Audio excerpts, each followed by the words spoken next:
There we go. Everybody's coming in and just on time. We have the 11 o'clock freight train going by my office. So we will let everybody get settled here. Just want to get the introduction started. We have a lot of slides to go through, a lot of information to go through today. So today with us, we have Greg Lehman he's the Director of Engineering for Watson McDaniel. And we have Mike Gregory, Technical Support Manager, and Mike is out of Idaho. Greg is back at the factory. We're going to go over some STEAM 101 today. Today's course is really just an overview to get us comfortable, to make us safe, and to get the conversation started about STEAM practices and principles and why STEAM works and where we use it.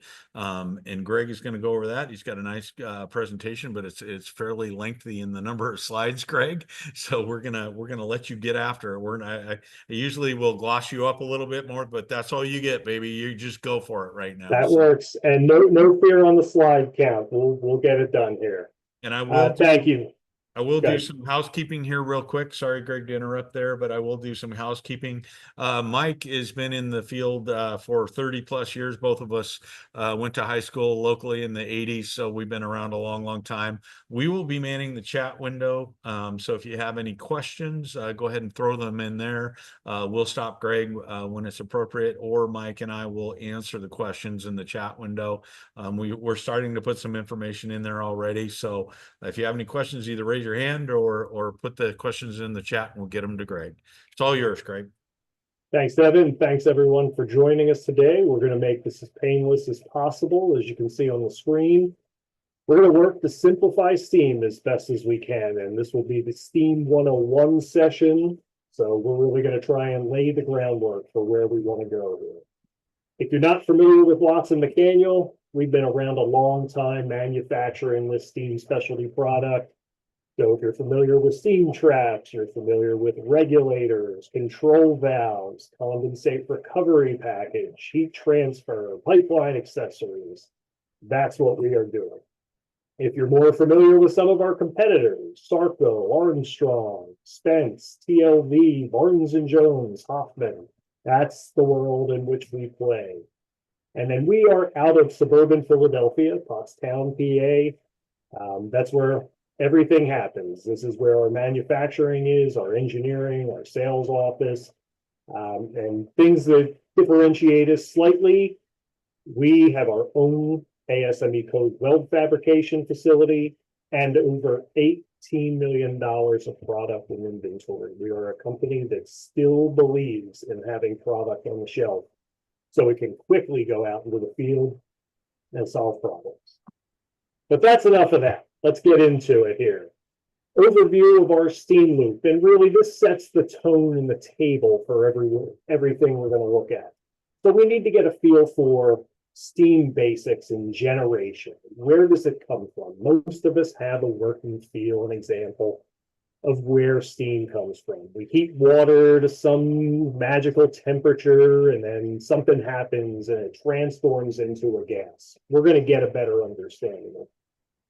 We're going to spend a good portion of the time getting a feel, understanding distribution piping and proper conditioning.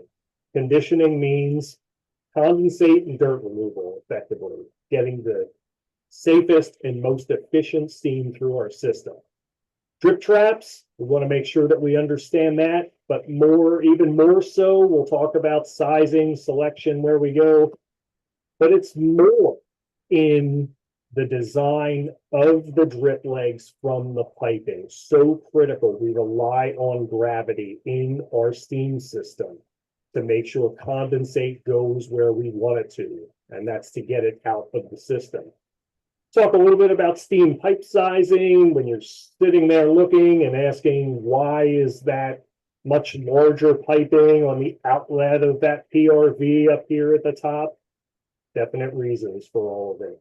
A couple of heat transfer applications we'll hit, but mostly to understand what a steam trap does after heat transfer equipment on process traps. Now we could do a whole session on that alone, so we'll just hit the high points as we go. And then we'll really kind of end with heat exchanger stalling, what we're looking at there. What why do we have issues with temperature control so often? When can we lift condensate and when should we not lift condensate after steam traps? We take that overview of the steam loop and dive more into a particular facility. Hospital is a great example of a steam using facility. Typically multiple pressures. You're talking about all kinds of distribution piping, obviously, and then the processes along there. Sterilization, cooking, showers, heating, domestic water heat, air handling, heating air, autoclaves. So there's a lot that goes on.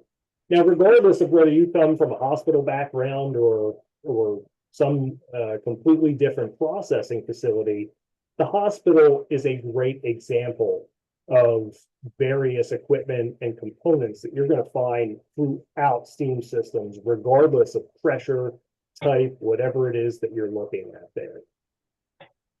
Quick overview on resources here. A lot of the material that you will see as we go along the way is from our product manual and technical guide. That's Watson McDaniel. So if you see a slide that has a page number on it, that is coming directly from this. You can also access that all digitally on the website, but there's all kinds of sizing and product information. We have a Steamworks app for all kinds of general steam calculation and component sizing. And LinkedIn is always a great place to follow us as well for all kinds of new information and seeing what's going on and coming out of the factory. So question time. And we'll make it rhetorical because in a lot of ways, I don't know if I want to know the answers coming from the field, depending on where you come from on these steam traps. How would you describe a steam trap? Well, I'll give you multiple choice. 1, annoying. B, frustrating. C, overwhelming. All the selection, all the different models. Why can't they just make one that handles everything? Or D, the key foundational component that allows a steam system to function safely and efficiently. I guess the technical answer may be all of the above, but for our purposes, we're going to focus on D down there at the bottom because the steam trap really allows us to understand what's going on in the steam system. So what does a steam trap actually do? And it doesn't really matter whether you're talking about going from left to right, a thermodynamic disk trap, a floating thermostatic steam trap, a thermostatic trap, which may have a bellows inside, it may be bimetal, or the inverted bucket trap. Regardless of the type, the primary function of a steam trap is to do exactly what its name suggests. Stop or trap the steam to allow heat transfer. Because what that does is that helps us to remove condensate to maintain temperature. And also the big one, help prevent dangerous water hang. So we're all about safety in that. And then, of course, some of these models are better than others in getting rid of air, other non-condensable gases. That's going to help us reduce the startup time. We're going to improve efficiency and then can also mitigate corrosion as we go through there. So the steam trap has a lot to do, a lot of function. So it's important that we are setting it up properly so we can have frustration-free operation of our equipment, or at least as best as we can. We're going to work towards doing that. So let's go through different concepts here. Steam traps and allowing heat transfer. So as we said, it stops the steam, and that allows the steam to condense. And initially, it condenses at the same temperature. So that is unique to steam. It's not initially losing temperature as it's releasing its heat energy on there. And what's that heat energy called? Latent heat. We're going to dive into this more. So if that's a brand new concept to you, don't worry. We're going to fill in the gaps here. The question becomes, will you set at the same temperature? At what temperature? Many of you know there is a distinct pressure and temperature relationship for steam. So we have tools within the steam world that we don't have with a lot of other heat transfer fluids. We have the saturated steam table that tells us for every pressure at which we want to generate steam, we know exactly the temperature at which that occurs. Most of us know, remember from grade school, the number one answer at what temperature it is, water boil. We got 212 degrees. Some of you know that the additional bit of information to that is at 0 psi. So then the question is, well, when I want to generate steam or I need to generate steam at higher pressures, what is that corresponding temperature? Air and non-condensable gases, remember what these do. These, when we just talk about air, that's the easiest byproduct to look into, is a great insulator in nature, not great for heat transfer.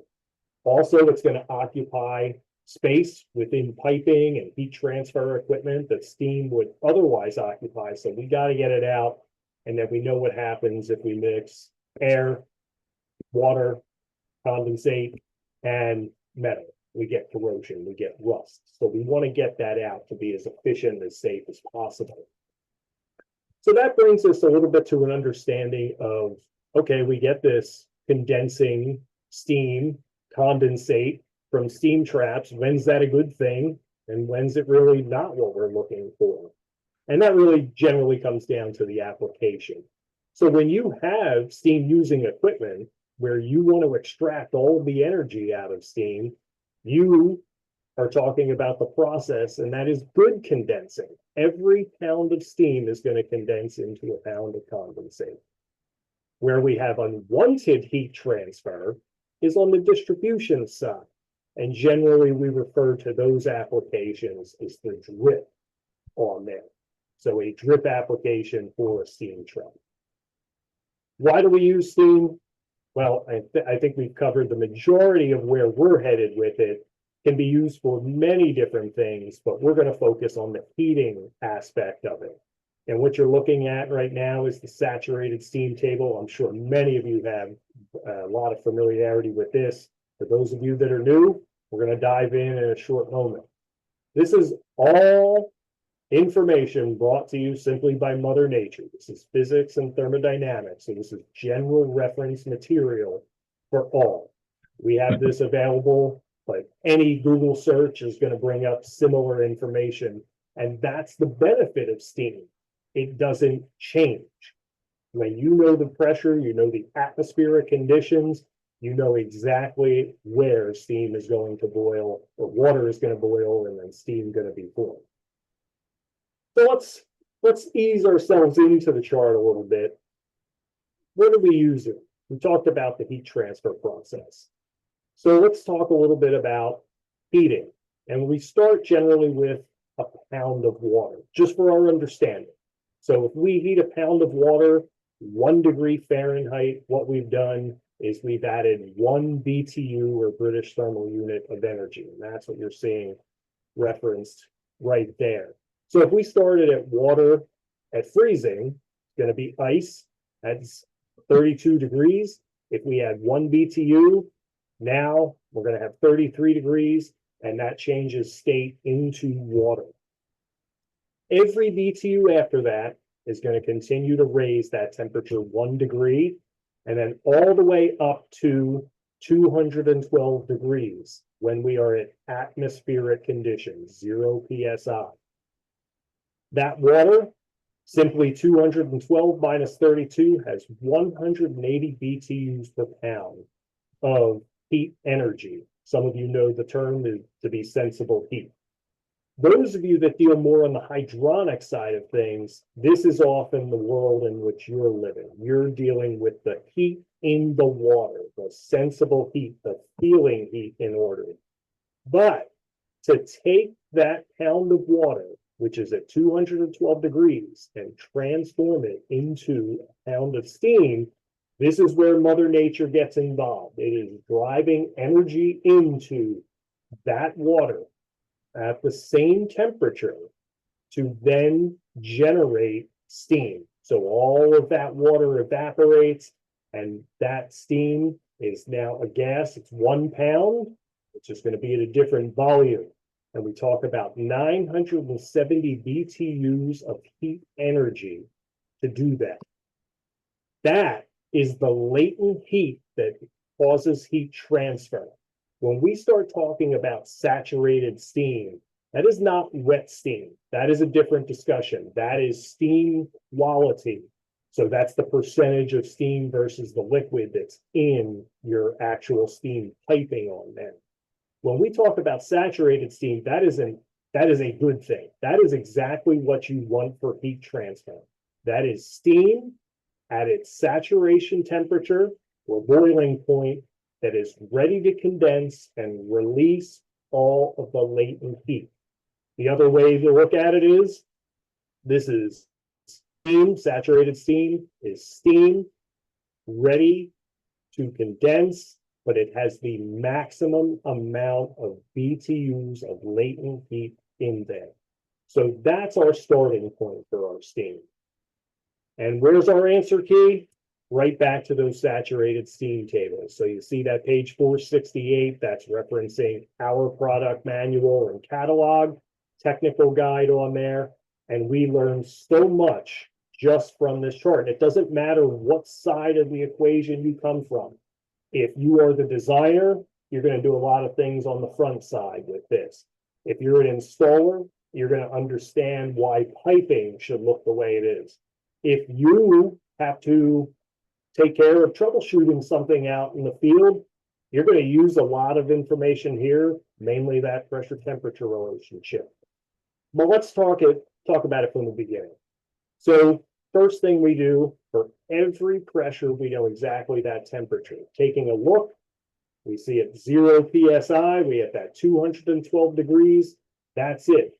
But now watch, as we increase that pressure, and we'll talk a little bit more in a bit why we would do that, we also see that temperature increasing as well. And that continues as we go through various pressures. So again, just using that hospital as a good baseline, if we're generating steam at 125 psi, which you see down at the bottom, the boiling point isn't 212. It's 353 degrees. So that also goes to explain a little bit as to why we use higher pressure steam for heating purposes. We need a higher temperature differential to give us that heat transfer. Greg, we had a great, it's probably a level 102 question. Max asked, what about enthalpy of fusion? Would it require more energy than 1 BTU to turn ice at 32 into liquid water at 33 degrees F? It is not any different. It is 1 BTU, and that is all that is required. Perfect. Thank you. Good. Thank you for the question. As we continue on here, we take a look at sensible heat, and what we're looking at here, that is the heat of the water, as mentioned. And you'll see that 180 BTUs per pound. So that's where we get all of our steam information. How much energy per pound mass? That's why we're always dealing with pounds per hour, a mass flow rate when we talk about steam. You see that increases. Now, as we continue on, latent heat, this is what separates steam from all that we have in terms of heat transfer fluids. This is what makes steam so effective and efficient in what it does here. So as we look at that column, we see that 970 BTUs. So at 0 psi, in the water, we have a maximum of 180 BTUs. Whereas with steam, once that energy is transferred at the generation point, and typically that's going to be a steam boiler, we have 970 BTUs for heat transfer throughout the system. But a key point, and I know a lot of you know this already, you see the trending on the latent heat there. It is greater at lower pressures. So that becomes tremendously beneficial and starts explaining why we look to reduce pressure in our system, because we can access greater values of latent heat, more heat transfer energy in steam at lower pressures. That's why a lot of times you're going to see the sweet spot of heating, oftentimes 15 to 30 psi, especially if we're doing a lot of domestic water, 180 degrees. We don't need a lot of temperature differential. If we're going to cook something to 350 degrees, then yes, we need a higher steam pressure. But that's why often we're looking in that 15 psi range. 30 psi gives us pressure differential, and then also gives us maximum values of latent heat. And then for some of you, you know that the downside or the downstream side of steam traps, you're also going to deal with flash steam. The less pressure differential you have across that steam trap, the less flash steam you're going to have form, and the more less problems you'll have in your return system. Now, what's interesting is I added a section at the top here that so often we hear the word vacuum and we run it. It causes all kinds of problems. And those of you that are in the field and you're dealing with this, you understand the issue. Condensate backs up, things flood out, temperature drops off, creates all kinds of issues because we don't have pressure differential to get stuff to move. But at least just from a generation standpoint, that trend of latent heat doesn't stop at zero. There is more latent heat available in steam at lower pressures, and that includes pressure in vacuum or subatmospheric pressure. So keep that in mind for when we get a little bit further down the line in why vacuum is not always such a bad word in steam systems. Obviously, it has to be tended to maybe a little bit differently, but it can be a good thing. It certainly can help us be more efficient. Steam volume, we're going to come back to this one, but we're setting the tone at least as we keep moving on. As I mentioned a little bit ago, if you're from the design side, you're going to do your steam calculations based on information right here.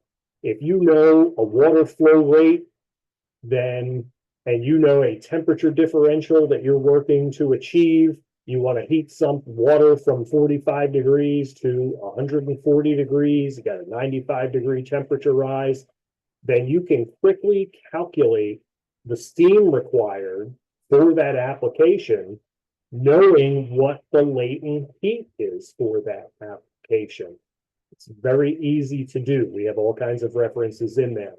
For pipe sizing, you want to get familiarity. All of that information, when you go online, if you already do pipe sizing charts, you do an app, you do some kind of desktop sizing for you, all of that information is coming right from the saturated steam tables first, and then related back to pipe tables and charts. And then, of course, the best part about this pressure-temperature relationship is troubleshooting.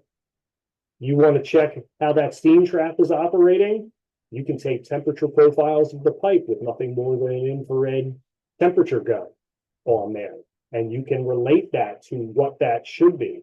You want to check whether a PRV is actually getting up to full pressure, all there. And then the big one that you'll normally see is those electric pumps. The ones that are flooding out, the ones that are leaking, they have puddles all around them. They might shoot condensate and steam out of the vent. Use that pressure-temperature relationship on those devices, because if you're getting any temperature higher than 212 degrees, then you don't have an atmospheric return line, which is probably what the system was designed for, and almost assuredly what that electric pump was intended to work with. So, a lot of information right here from that saturated steam table. We talked a little bit about it, but another big point with steam traps is understanding how flow occurs. Flow, regardless of what type of fluid you're talking about, occurs due to pressure drop. always from a higher pressure source to a lower pressure source. Now in steam, because it's a gas, all we need to do is generate at a higher pressure. So we don't need anything else. We don't need any pumps to push that condensate or to push that steam and make it move. And if we do have enough differential, then it's going to help push that condensate after that steam trap. So can condensate be lifted? Absolutely. But you got to make sure that the inlet pressure is constantly or consistently above the total back pressure. It has to be above. And that's where people get themselves into trouble. If you have some kind of drip application, then chances are you're gonna be in a good position for this. If you're dealing with some kind of process heating and you have varying pressure in that, different condensing rates for steam, all of that can affect the pressure, which would then affect condensate drainage. So that brings us directly back to our drip versus process discussion and that constant versus variable. When we talk about that lifting condensate, a lot of you know every 2.31 feet of water column or vertical piping that we're looking at equals 1 pound of pressure, 1 PSI there. So that means that's something that we have to overcome if it's on the downstream side. Taking a look at the screen, if I had something that worked out to be exactly 23.1 feet, then that is simply going to tell us that is 10 pounds of equivalent pressure. So as far as the steam trap is concerned, the pressure on the outlet isn't 0, it's 10 plus any line pressure. If this is atmospheric, then it's 0, there's nothing additional.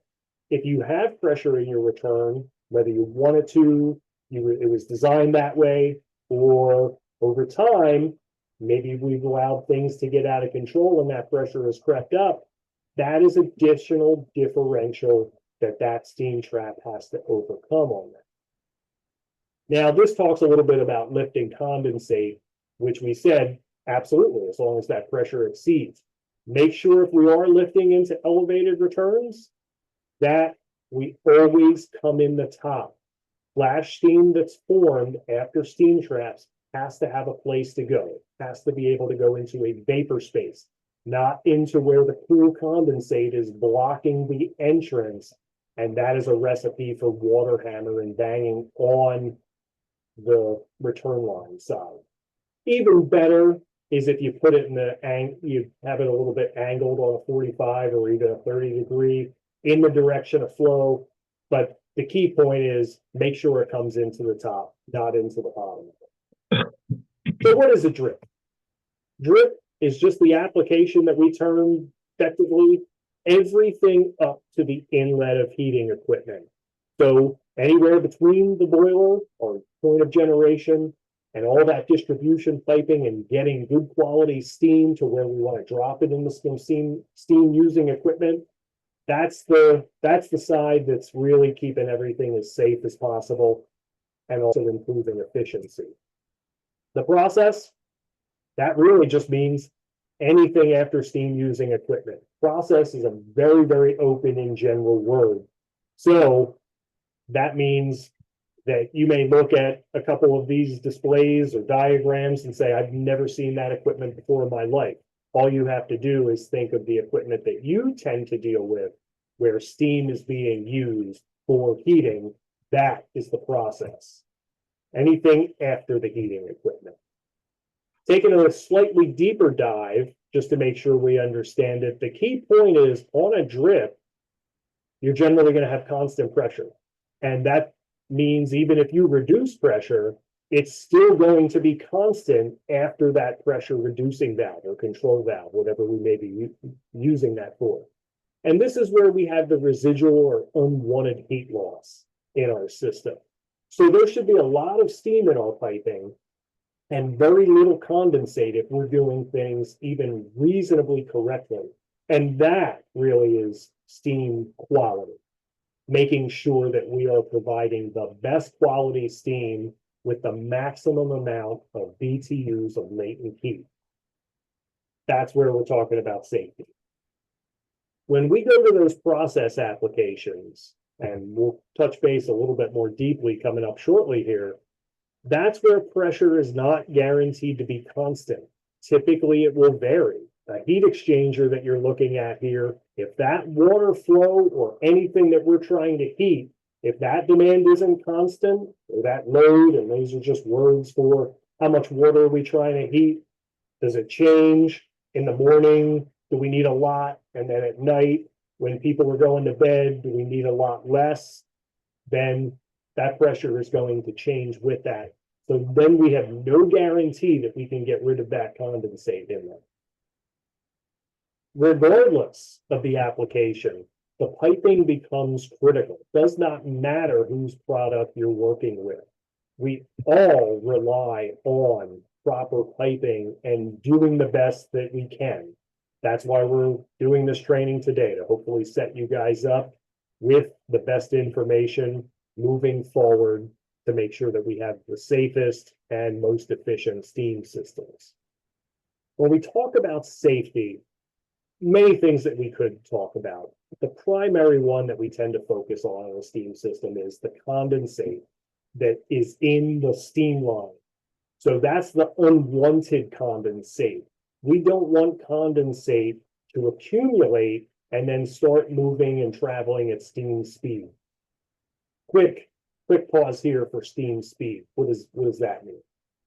So what's the velocity at which we allow steam to run through our piping? And that typically depends on what type of facility in which you're working in. If it's at hospital, more or an institutional facility, that's going to be generally slower. So it could be anywhere from 45 to 68 miles per hour on a typical basis. Or if we're doing it in feet per minute, that is 4,000 to 6,000 feet per minute. So that's a lot of target for anywhere where we're looking for safety, but also lower noise, where we can't allow that noise to creep up on them. Processing facility could be 6,000 to 8,000 feet per minute, so upwards of 80 miles per hour. And then beyond that, refineries could be even more. And that ties directly into allowable pipe size, but that'll be a key. Keep that in mind for the very end here. But the key point is, don't let the condensate accumulate to a point where it can go at steam speed, because steam is a vapor, goes wherever you want it to. Water, with mass and inertia, wants to go in one direction and one direction only. And that's a recipe for disaster when you have changes in pipe or valves or anything in the way. So this is what we're working to avoid. Don't let the condensate accumulate to a point where it can cause damage. Water hammer is a steam system talking to us. I'll ask a rhetorical question again. Is water hammer normal? I hope the answer is no. The answer is absolutely no. But oftentimes when you ask that out in the field, hey, don't worry, that happens all the time. That's normal.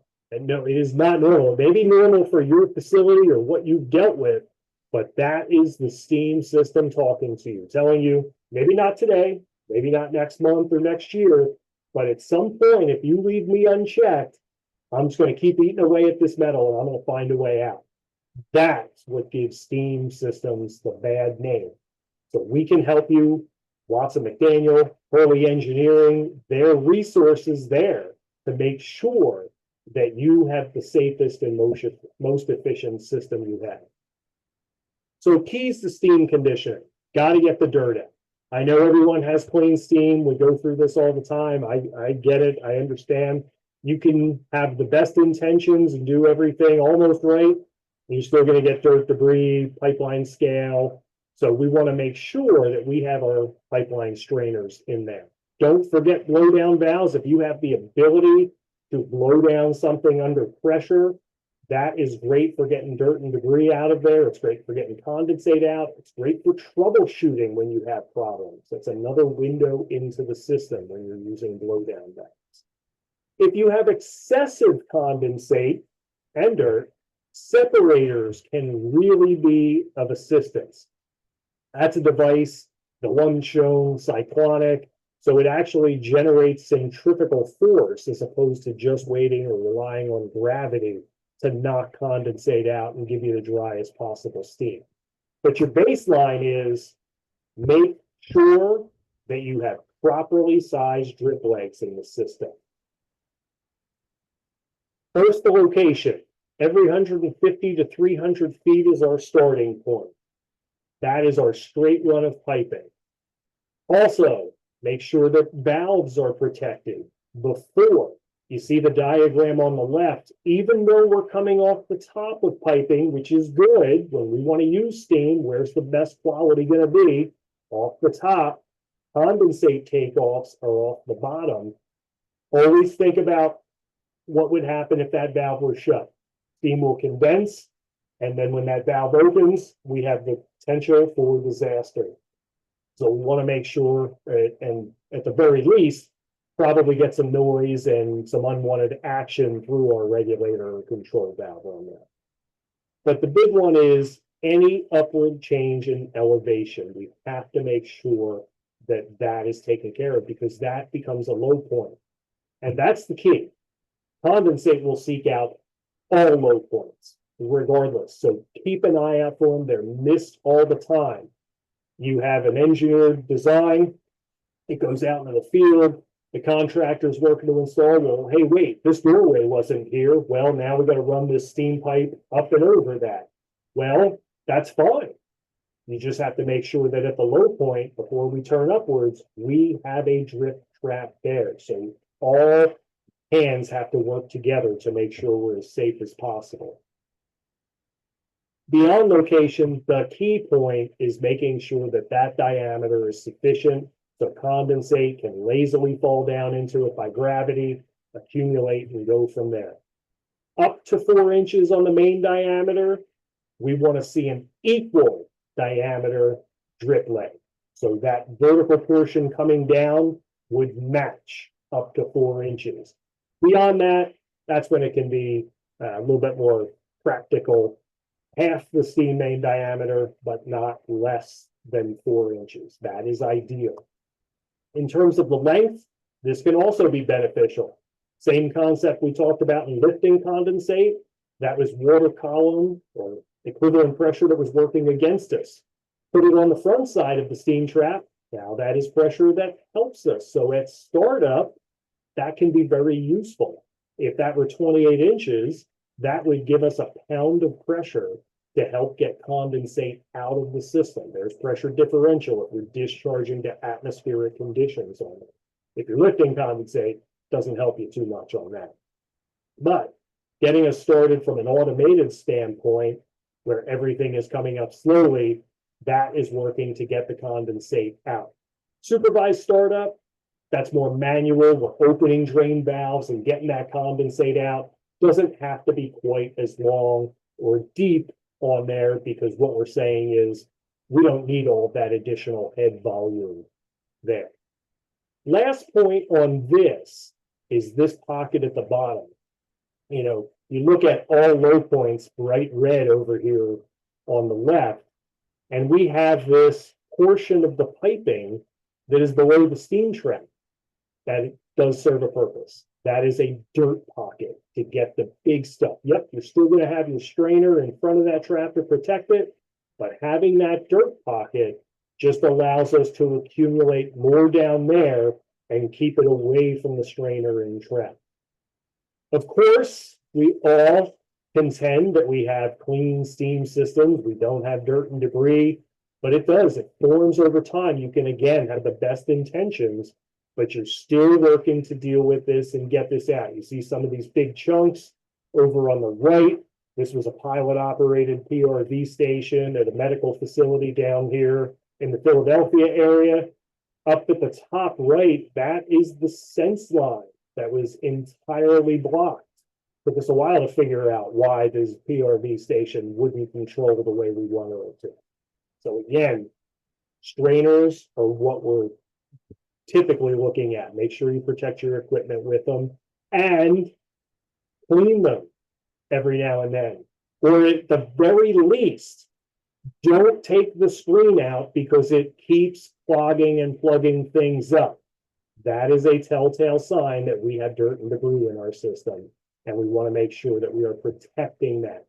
We need more strainers, go after them. Separator will also help with that. So a lot of the discussion comes down to, hey, what's the right steam trap? Now, the good news is, whether you're talking about any of the four of the above, for a drip application, just about any of them will do. If you have a personal preference, I'm not here to convince you otherwise. I'm not here to try and change your mind. If it works and it's doing great for you, fantastic. This is all assuming that they are properly located and installed off of appropriate drip legs on them. Each type has its benefits, so it's just about matching the benefit to the application.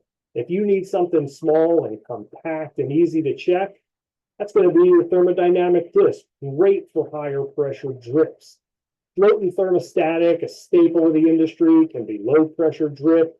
You got a float that quickly adjusts to changes in both pressure and condensate level, has a thermostatic element in there specifically to get rid of air and non-condensables.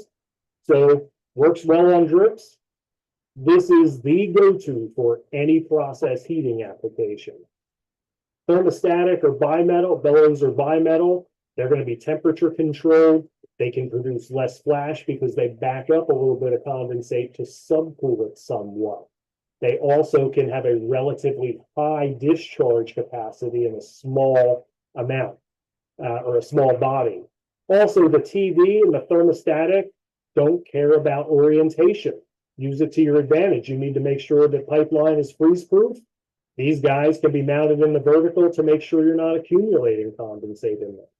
And then the bucket trap, another staple of the industry, mechanical, related to the F&T. Great for excessively dirty systems that you have for drip applications only. This trap requires a prime to operate, which is fine, no problem with that. It can be evacuated if you lose the prime on a process application. You don't have a steam trap anymore. It's letting live steam pass and it's not stopping the steam any longer. Also, little hole at the top of the bucket is all you got to get rid of air. Not as efficient for starting up. So process heating applications, that's the F&T all day long. If you need a starting point for steam traps, if you are brand new to the game, for drip applications, low pressure, up to 30 PSI, a half or 3/4 inch floating thermostatic will get you going. Above that in pressure, 30 and above, 1/2 inch TD. Notice the sizes. We have examples in our catalog showing you exactly why that is all that's needed for the majority of drip applications. Because even if you have 30,000 pounds an hour of steam in 8-inch piping, you should have very little condensate formed if you follow reasonable drip guidelines on them. Now, of course, if you're going extended, if you're well beyond 150 to 300 feet and you're upwards of 1,000 feet, yeah, that's a problem. And yep, we would take a look at it. Separators, maybe we do a little bit larger, but again, that's where we at Watson McDaniel or Hurley Engineering can help you. As for process, Greg, I wanted to interject right here. Tom had a question. Sure. You got a great drawing on the left here. And so I'm going to expand on Tom's question here. You wanted to know preferred strainer screen size in front of a trap. And then I'm going to expand on it, just a little more information, installation orientation, and then back in front of the strainer, explain the type of valve that we might want to see in front of the steam trap. Sure. So a couple different things on there. So first of all, the strainer mesh size. Great question, because you're always trying to find that balance between good dirt removal and not creating pressure drop, because as that screen accumulates with dirt, it's going to cause a pressure drop. Now that can be beneficial in a way if you have a gauge after your strainer as well. You're going to see when you're losing pressure because, or it's going to tell you, hey, you need to check your strainer. But I would say no more than a 60 mesh on there. And a lot of time it's an 033 perf or an 045 perf on there. but don't go beyond the 60 mesh for most. You start going to 100 mesh, that's really when you're talking about finite straining. On most industrial systems, upwards of that 60 mesh is what you're looking for. But typically it's in that 0.45 perf range. And then in terms of, Devin, I believe you were asking about isolation valves on there. Ideally, you want some type of multi-turn valve. Avoid using quarter turn, so ball valves. There is nothing wrong with ball valves. I will state that up front. They're fantastic. The problem is us, the users. We grab the handle and it's easy to do something quickly.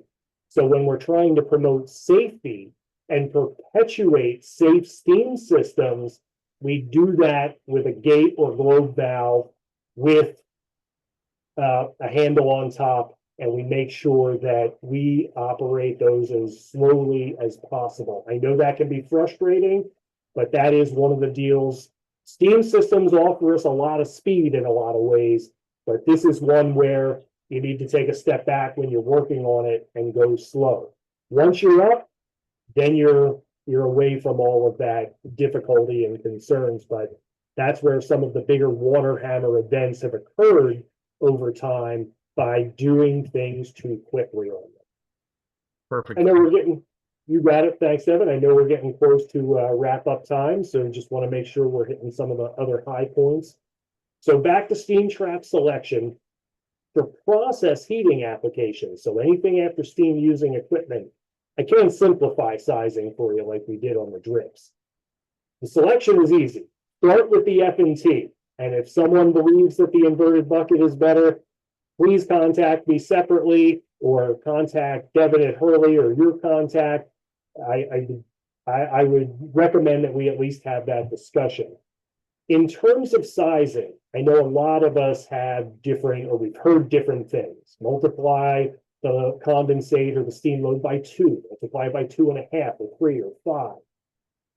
If you only remember one thing, remember sizing at a max load at a half PSI differential, and that's regardless of the incoming pressure on there, because that's saying that even if things go wacky, and the worst thing that can happen is we have maximum load and that control valve goes to shut and we lose all our pressure, we can still get the maximum amount of condensate out of there. So jumping back quickly to our hospital, if we just want to focus on a couple process heating applications to understand this a little bit better, that would be best suited or served in our domestic heat exchangers, our domestic water, and our air handling units. Steam kettles over on the left, that is a batch process, so a little bit more consistent heating. For our heat exchangers and air handling units, that's referred to as a continuous process, where we may have more air, less air, we have more water, less water that we have to heat. That directly affects the pressure. So here we are. When we're talking about getting rid of condensate to maintain temperature in our heat exchangers or devices, we always want to shoot for gravity drainage. So this is where we don't want to lift condensate after, because that pressure is going to vary. And where does that whole idea of half PSI come from that I mentioned for sizing these traps? It's all related to the drop from the heat transfer device, so the heat exchanger, if you can see my cursor moving here, to the inlet of the trap. If 28 inches equals 1 PSI, then 14 inches is a half PSI. So what this is saying is, even if we had our control valve shut and there's nothing initially in that space to occupy the volume, vacuum is going to form. All of that pressure collapses from the condensing condensate. So what happens? A vacuum breaker will allow atmospheric air in to come in, equalize the pressure to 0, and now the pressure differential we have available is in that 14-inch leg.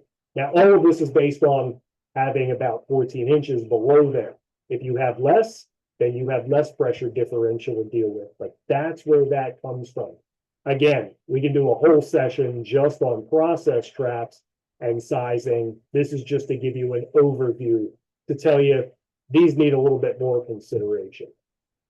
So that gets us to when condensate should not be lifted, not after heat exchangers, especially if they have modulating control valves, because that tells you right there that pressure is going to vary even outside of what is going to happen with the condensing steam. If we don't know the condensing rates and know if they're going to be consistent, that means we can't lift condensate. And any location where a dead leg, so if you're looking at this and you're saying, oh, you know, it's fine, for the most part, it runs above, but every time we start this system up, it hammers like heck for a while, and then it stops.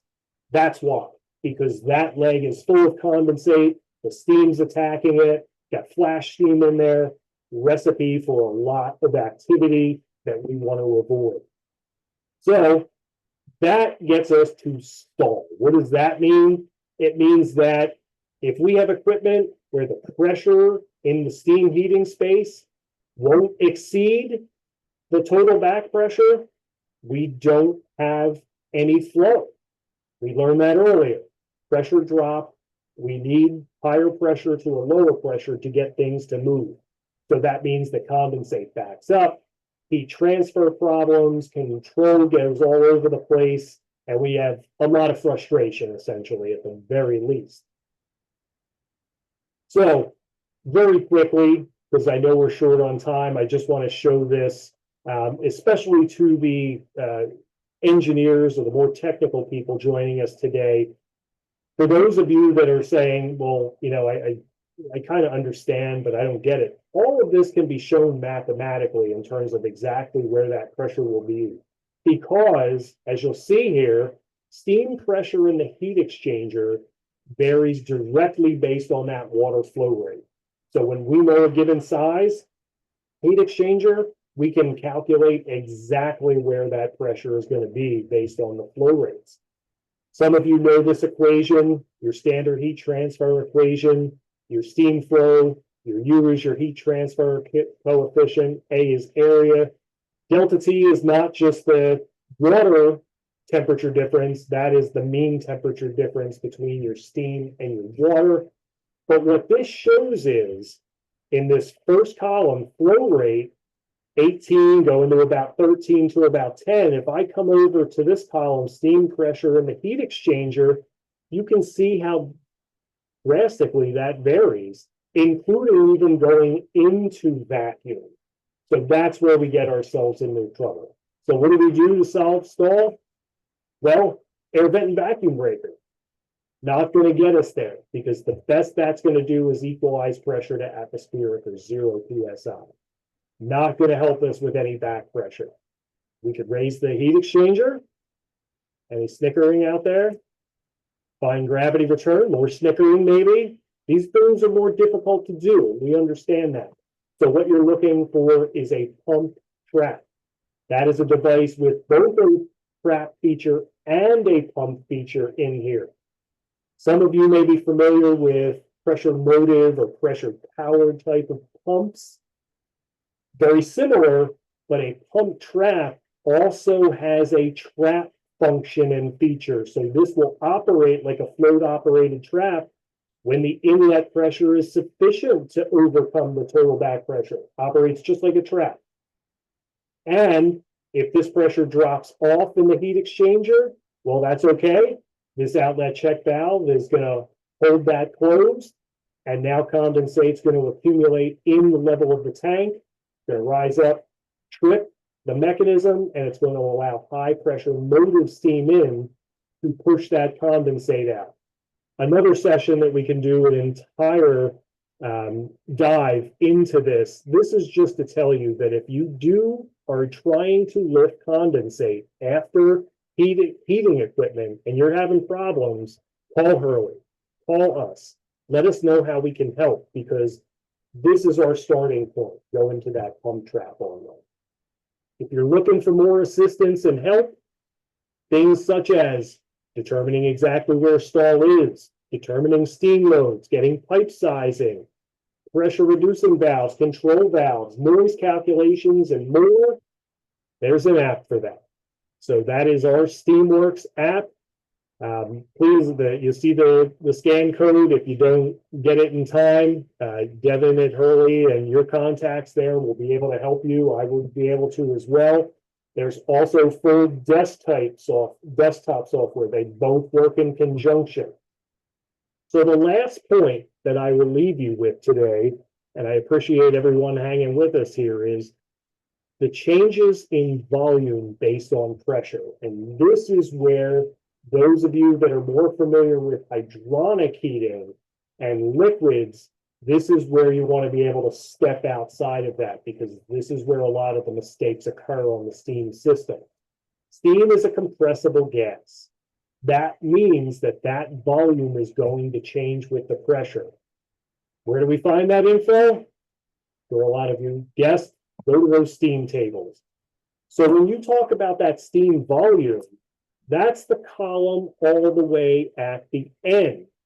And now you can see at 0 psi, 1 pound of steam occupies almost 27 cubic feet. But when I'm at a higher pressure, it is far less, maybe just over 3. Give you a little bit of visual representation. 1 pound of steam at 0, roughly the size of a decent sized refrigerator. Beyond that, could be a smaller box, small filing cabinet, 140 psi. So that's just showing you what is going on, the dynamics. And if we don't accommodate that, that's when we get additional velocity, we get poor control, more possibility of water hammer in our system. So all things we're looking to avoid.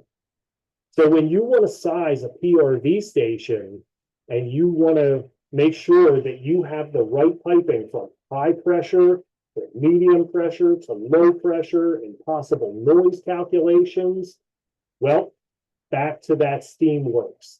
So with very, very few inputs, what I'm showing you here is the desktop version. You can do the same exact thing on your phone on there. The app is identical on there. It's just on a smaller screen, obviously. But with 3 bits of information, your steam flow, inlet pressure, outlet pressure, because that's how we size any equipment on the steam side or condensate side, or water side, whatever it is we're looking at. With just those 3 inputs, and we go and hit auto calculate, that gives us our valve size, gives us our piping on the inlet side, gives us our outlet. You can see the velocities given here, and it also gives us our noise. And if we determine that we want more, or the noise is too high for us, we can have that orifice plate in there to help stage the pressure drop and break up the noise, reduce it. That is giving you all of the indication on it. Now, for more information, details, you'll have to join us for a future training for that, because we are just about out of time on here. But that does summarize a lot of the ease of being able to take care of that. Devin, yes. Thank you very much, Greg. We are pulling the plug on this. We have 2 minutes left to go. We do have a couple questions. What would cause, this was from Tyson, what would cause an inverted bucket trap to fail closed? So fail closed would typically either be some kind of steam lock on there, and then also any type of dirt and debris can also reflect that as well. But by far, the more common failure would be failing in the open position. Probably the most common way that would fail close is misselection. So the inverted bucket trap and the F&T, both of those are based on mechanical principles. So you have 15-pound units, 30-pound units. Make sure that the pressure you've selected is high enough for the pressure that's coming to it.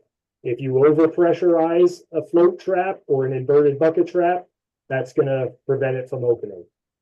Okay, next question is a loaded one. It's how often should you change your steam traps? And I know the answer is depends, but go I ahead. always do my best to avoid the word depends. I know that's difficult, because I do believe in giving information. Quite frankly, for the majority of applications, you should be getting a good 3 to 5 years out of steam traps. Now, anyone's with us and they're snickering or laughing out loud on their totally understand and get it. That's part of the frustration sometimes of it.